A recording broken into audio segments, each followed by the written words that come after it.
Now, from the Signature Bank Studios, this is Chicago's Morning Answer with Dan Proft and Amy Jacobson.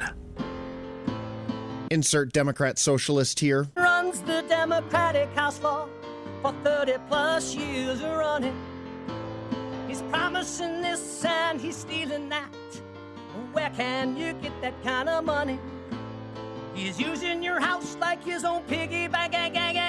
You ought to know by now. You can pay off your house here in Illinois, but you can never keep up with the taxes.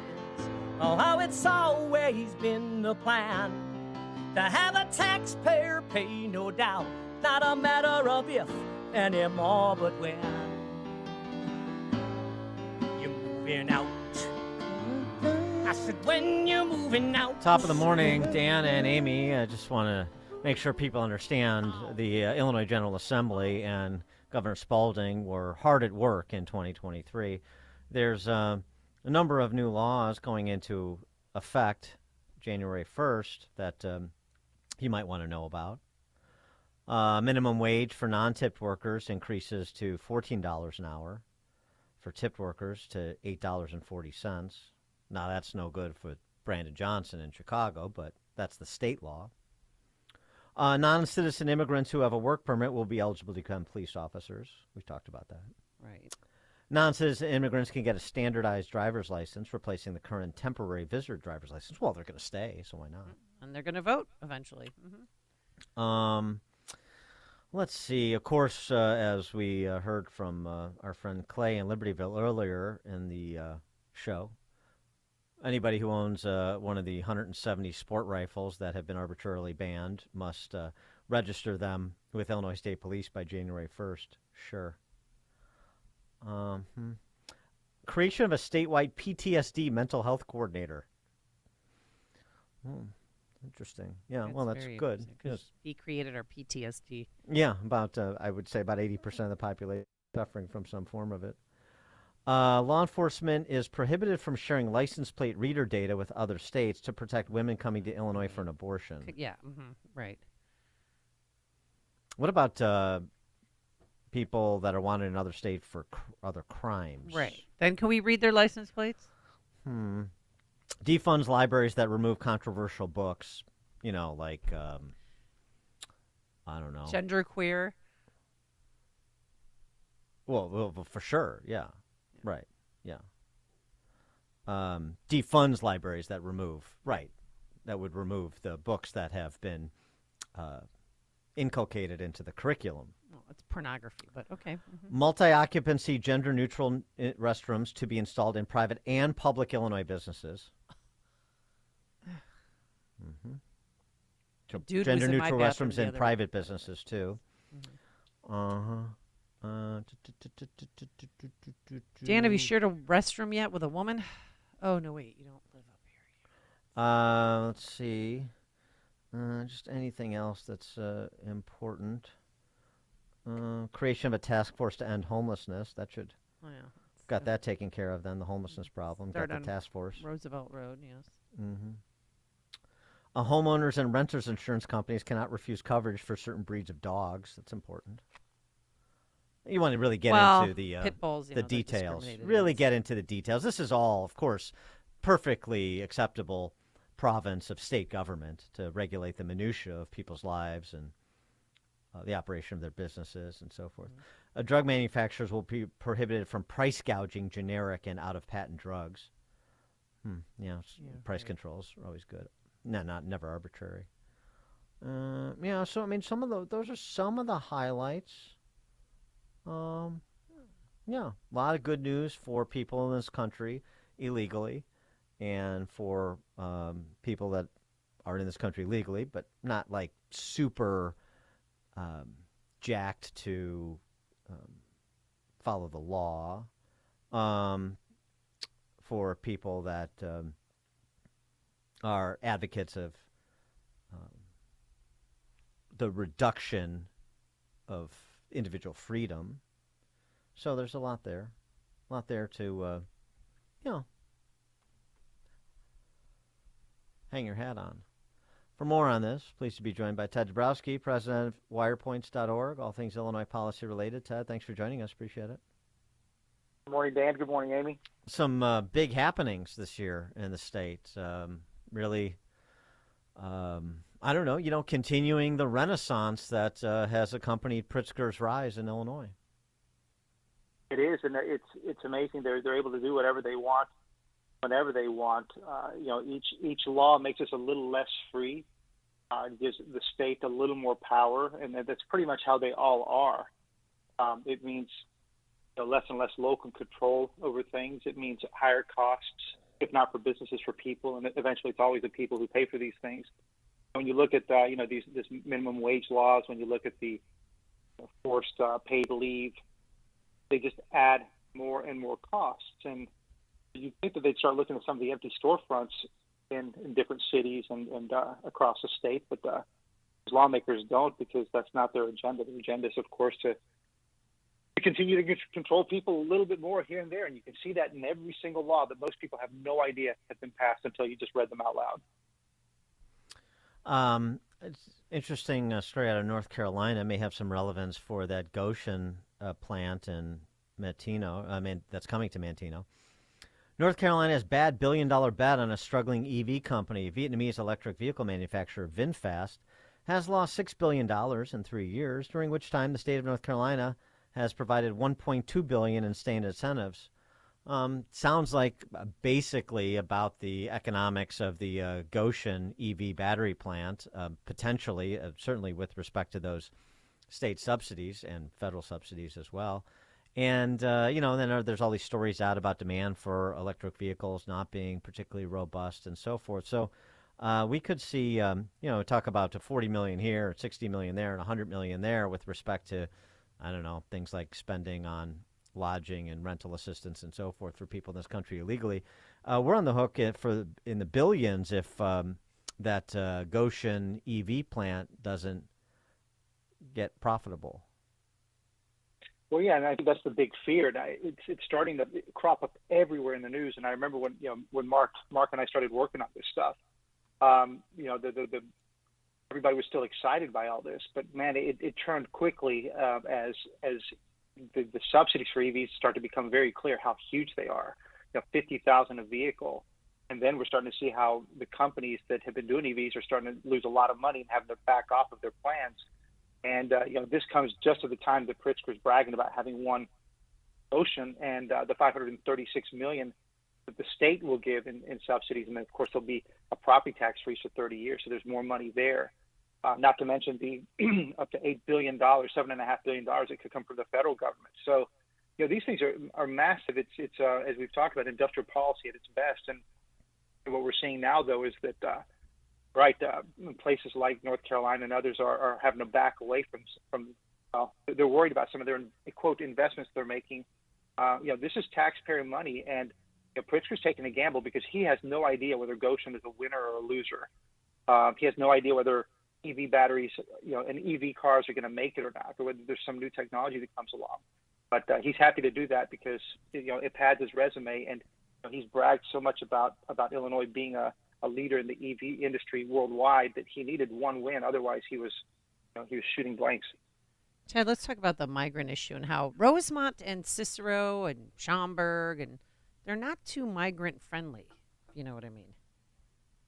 No, this is also. This is the little bit of good news out there, in that Chicago is trying to get these migrants out of the city, and they're hoping that other cities, other suburbs pick up the migrants, and places like the ones you mentioned are starting to put in fines if people start to house people for example in hotels for longer than a month, and they're going to get fined. These hotel owners or business owners, they don't want the problem, and everybody recognizes what a big problem it is, and we're not going to let Chicago try to shove it on them. Obviously places like Oak Park will, up to a point, but other suburbs are saying, no, you will not do that here. If you do, we're going to fine you. And the battle's starting because the battle's obvious. Yeah, in Rosemont, they're going to impound the bus.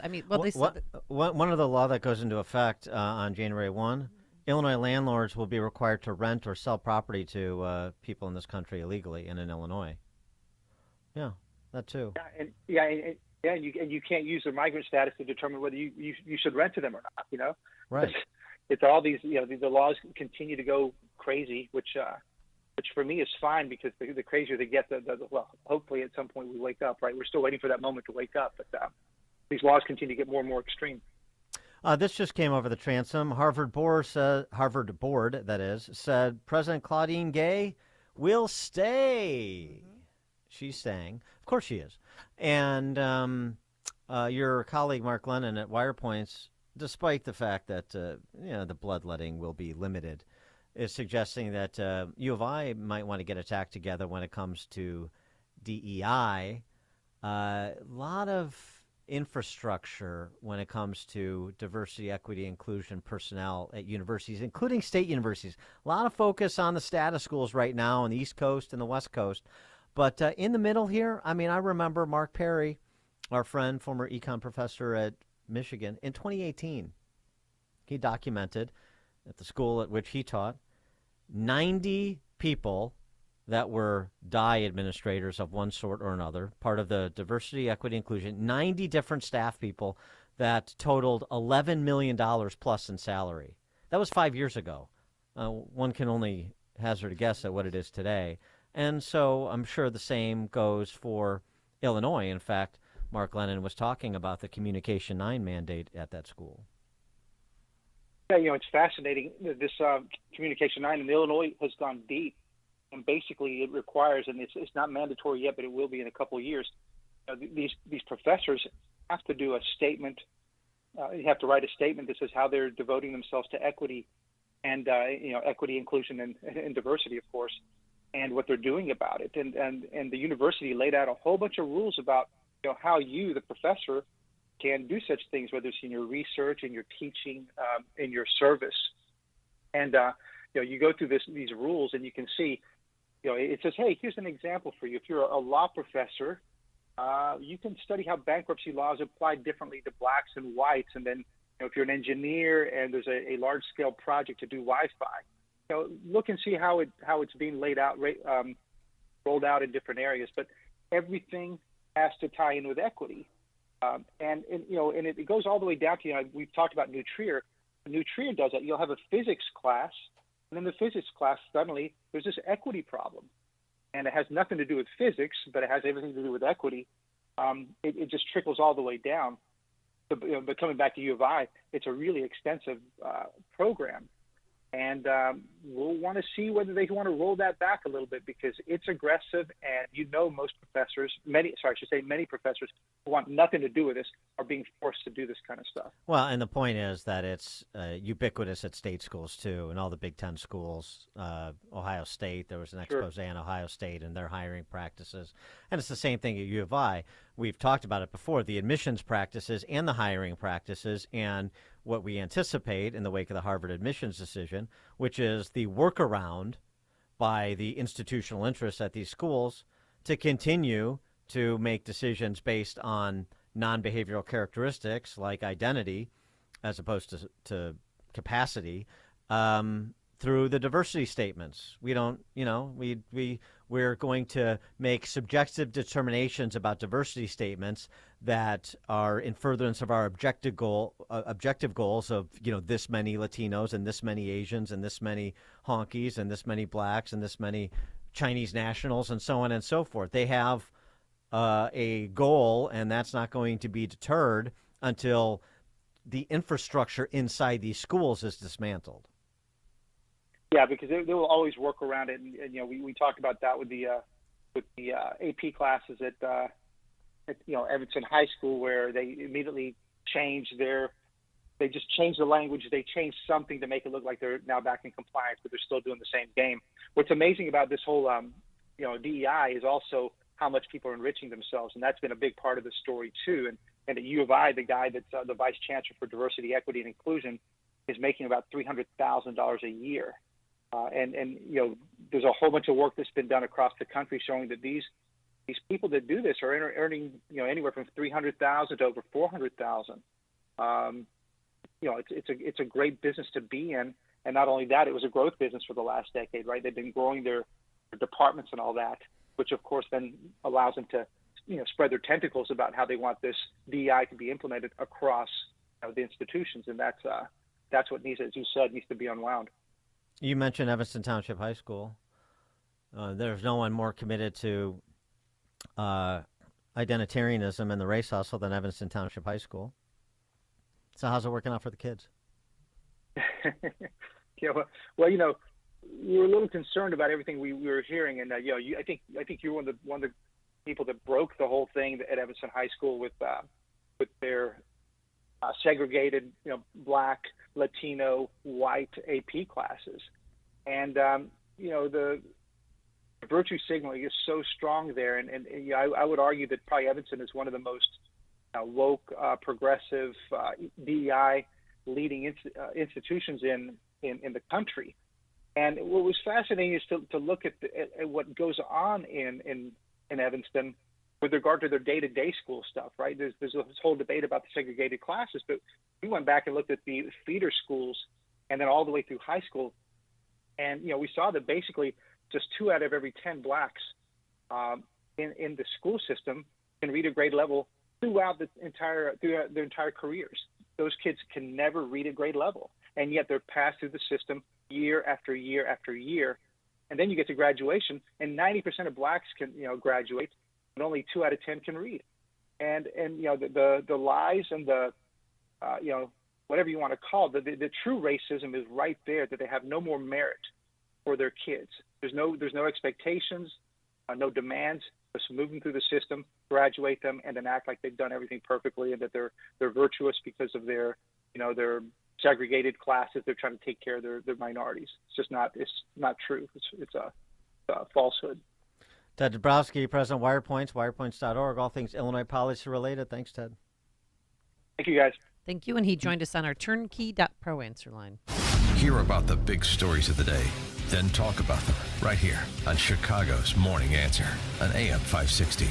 The Answer. Right now is a really good time to get your student loans under control. There are so many people that we talk to every day who tell us that they just feel so much anxiety and overwhelmed by their